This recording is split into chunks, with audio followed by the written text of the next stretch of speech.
सर्वेषु भ्रान्तिरूपेण संस्थिता नमस्तस्यै नमस्तस्यै नमस्तस्यै नमो नमः। नमस्कार, स्वागत है आपका नवरात्र पर हमारे इस खास प्रोग्राम में। मैं हूं स्नेहा गुप्ता। आज है मां भगवती की 5वीं शक्ति स्कंद माता की आराधना का दिन, यानी आज आपकी हर इच्छा हो जाएगी पूरी और मिलेगा आपको मनचाहा फल, क्योंकि स्कंद माता की आराधना से मां बरसाती है हम पर अपना आशीर्वाद और पूरी करती है हमारी हर मुराद। वह जग से बेमिसाल सखी माँ शेरों वाली कमाल सखी, वह जग से बेमिसाल सखी माँ शेरों वाली कमाल सखी, तुझे क्या बतलाऊं वह कितनी दीन दयाल सखी, तुझे क्या बतलाऊं, तुझे क्या बतलाऊं वह कितनी दीन दयाल सखी, तुझे क्या बतलाऊं, तुझे क्या बतलाऊं। या देवी सर्वभूतेषु स्कंद माता रूपेण संस्थिता नमस्तस्यै नमस्तस्यै नमस्तस्यै नमो नमः। नवरात्र के 5वें दिन मां जगदम्बे की 5वीं शक्ति स्कंद माता की आराधना होती है।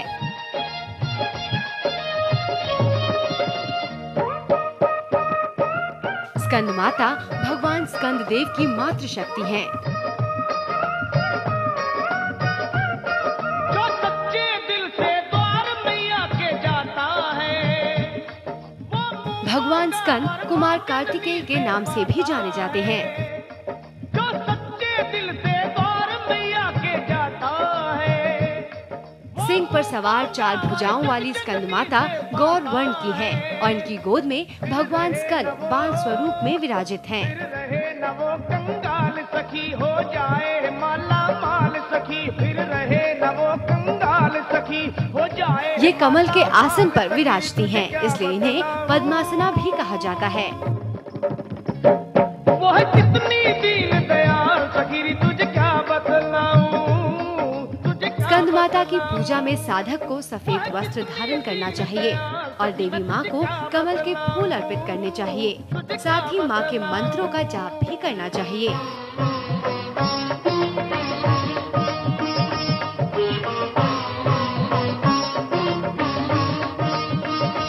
माँ स्कंद माता को ज्ञान और मोक्ष की देवी भी कहा जाता है। माँ अपने भक्तों से खुश होकर उन्हें ज्ञान और मोक्ष बांटती हैं। इनकी उपासना से भक्त की सभी इच्छाएं पूर्ण होती हैं।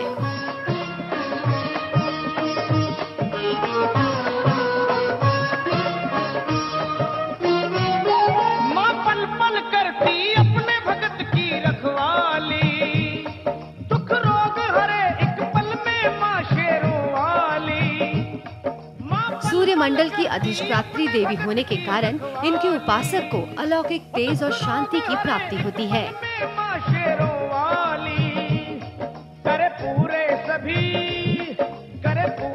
सभी सवाल सखी, बस मन से भरम निकाल सखी। वैभव सिंघल, जन संदेश। सवाल सखी, बस मन से भरम निकाल सखी, तुझे क्या बतलाऊं वो है कितनी दीन दयाल सखी, तुझे क्या बतलाऊं। तो अगर आपकी भी है कोई इच्छा और आप भी चाहते हैं कि पूरी हो आपकी हर मनोकामना, तो बस बने रहिए हमारे साथ अगले आधे घंटे तक, क्योंकि अगले आधे घंटे में हम आपको बताएंगे कि कैसे कर सकते हैं आप स्कंद माता को खुश और क्या है वो शुभ मुहूर्त जिसमें पूजन करके आप पा सकते हैं स्कंद माता का आशीर्वाद। ये सब बताने के लिए हमारे साथ स्टूडियो में मौजूद है मशहूर आचार्य अवधेश कुमार शास्त्री। शास्त्री जी, आपका बहुत बहुत स्वागत है हमारे शो में। जय माता दी। तो दोस्तों, अगर माँ जगदम्बे का 5वां स्वरूप है जैसा कि हमने बताया, और इतना ही नहीं, स्कंद माता को माँ भगवती की 5वीं शक्ति के रूप में भी जाना जाता है। मान्यता है कि जो भक्त स्कंद माता की आराधना पूरे सच्चे दिल और श्रद्धा भाव से करते हैं, माँ उनसे जल्दी प्रसन्न होती हैं और साथ ही माँ उन भक्तों को मोक्ष प्राप्त करने का आशीर्वाद भी देती हैं। 4 भुजाओं वाली स्कंद माता का स्वरूप काफी विराट और प्रभावशाली है। उनकी साधना करने से साधक का मन समस्त लौकिक और सांसारिक बंधनों से मुक्त हो जाता है और उसे शांति की प्राप्ति होती है। यही नहीं, सूर्यमंडल की अधिष्ठात्री देवी होने की वजह से इनकी उपासना करने से भक्तों को अलौकिक तेज शक्ति भी मिलती है। तुझे क्या बतलाऊं।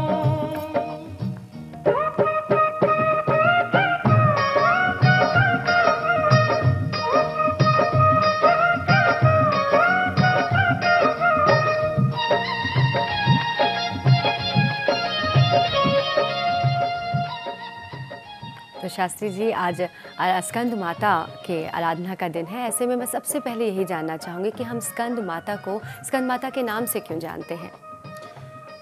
आज के दिन माँ ने अपना वास चंद्रलोक में की। जी ज्योतिष शास्त्र में चंद्रमा का संबंध माँ से है जी और सूरज का संबंध पिता से है। जी सूर्य आत्मा और चंद्रमा मनस हो जाता। जी। चंद्रमा मन का स्वामी है। जी जी आज के दिन माँ भगवती ने जगत के कल्याण के लिए पुत्र रूप में कार्तिकेय को प्रादुर्भाव किया।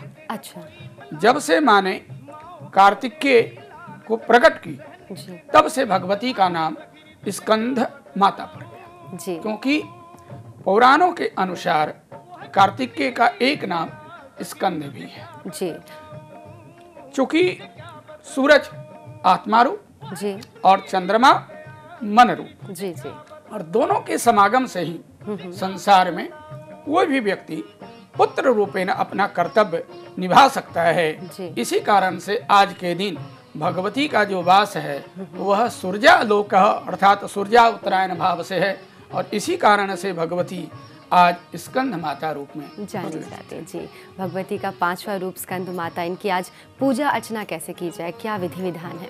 जैसा कि मैंने पूर्व में भी कहा, जी माँ भाव की प्यारी है। जी माँ आपकी आदर की भाव है। हो सके तो यहाँ तक आज माँ भगवती का जो दूसरा नाम है उसे हम अधिष्ठात्री अर्थात स्कंद माता को हम नॉर्थ इंडिया में जिसे हम षष्ठी देवी के नाम से जानते हैं, जी जी छठी की रात जिसको हम कहते हैं, पूरब में जिसे हम छठी माई के नाम से जानते हैं, जी, छठ पूजा भी होता छठ है पूजा काफी भी। वहाँ। जी और इनका भी संबंध अगर देखें तो छठ पूजा का भी संबंध सूरज से ही है। जी, सूरज जी, की बिल्कुल। पूजा में छठी माई की जी पूजा जी है। जी तो वस्तुतः यह जो माँ है ये आपके जीवन दायिनी है, जी। आयु दायिनी है। जी माँ भगवती अपने शरीर से अमृत पान करा करके पुत्रों को जीवन देती है। जी हर पुत्र को चाहिए सर्वस्व भावेन पूर्ण भावेन माँ भगवती की आराधना करे।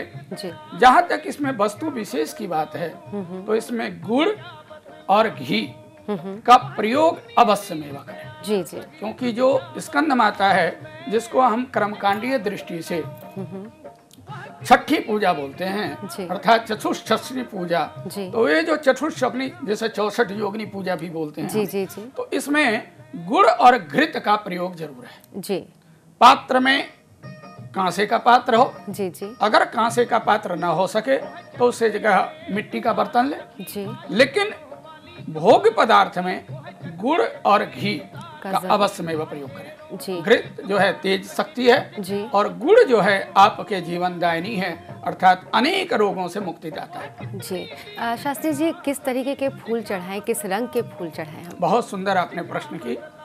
माँ भगवती को विशेष करके जिसको हम देवी फूल बोलते हैं, जी, जी। गुड़हल फूल, वह प्रिय है। जी और उसमें कोशिश करें कि आज के दिन रक्त पुष्प अर्थात लाल लाल फूल रंग के। जी अथवा गुलाब का फूल जी अथवा कमल का फूल जी का प्रयोग अवश्य में करें तो माँ अधिक और बहुत जल्दी प्रसन्न हो। जी। और शास्त्री जी, किन मंत्रों का उच्चारण करें और कितनी बार उच्चारण करें बहुत कि सुंदर। माँ खुश हो जाए?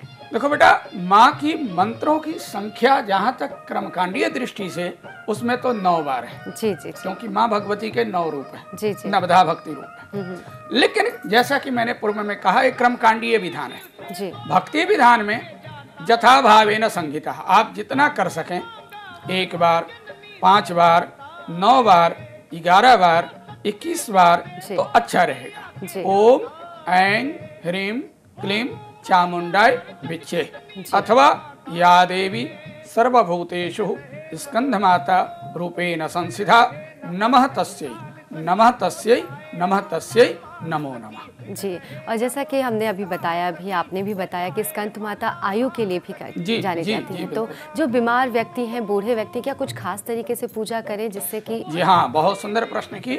जैसा कि मेडिकल साइंस ने भी इस चीज को माना है जी। और भारतीय ज्योतिष भी कहता है कि माँ के दूध से बढ़ करके संसार में कोई और अधिक उपचारकारी नहीं। जी जी जिस बच्चे ने बचपन में अपनी माँ का दूध का पान पूर्ण रूपे न किया हो, जी, वह जी। बच्चा हृष्ट पुष्ट होता है। बिल्कुल। विशेष करके इस समय ऐसे लोग जिन्हें अनेक रोगादि भाव से ग्रसित हों, उन्हें चाहिए कि माँ का गुड़ और घृत का भोग अर्पण करें जी और घी लौंग की संयुक्त रूप से कपूर के साथ ज्योति चेतन करें जी और रोगान शेषान अपहंस तुष्टः रुष्टः तु कामान सकला अभिष्ठान त्वमाश्रितानां न विपन्नराणां जी त्वमाश्रिताः श्रेतां प्रयान्ति।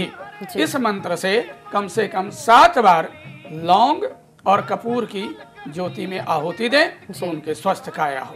जी, तो जैसा शास्त्री जी बार बार बता रहे हैं कि माँ तो सिर्फ भाव की भूखी है, सरल स्वभाव रखें, कुछ गलत काम ना करें और जैसा शास्त्री जी ने बताया उस अनुसार पूजा करें, माँ प्रसन्न ज़रूर होगी। यहाँ हम एक छोटे से ब्रेक के लिए रुकेंगे। ब्रेक के बाद आपको बताएंगे कुछ सरल लेकिन बेहद अचूक उपाय जिसे अपनाकर आपकी हर ख्वाहिश पूरी हो जाएगी। छोटे से ब्रेक के बाद।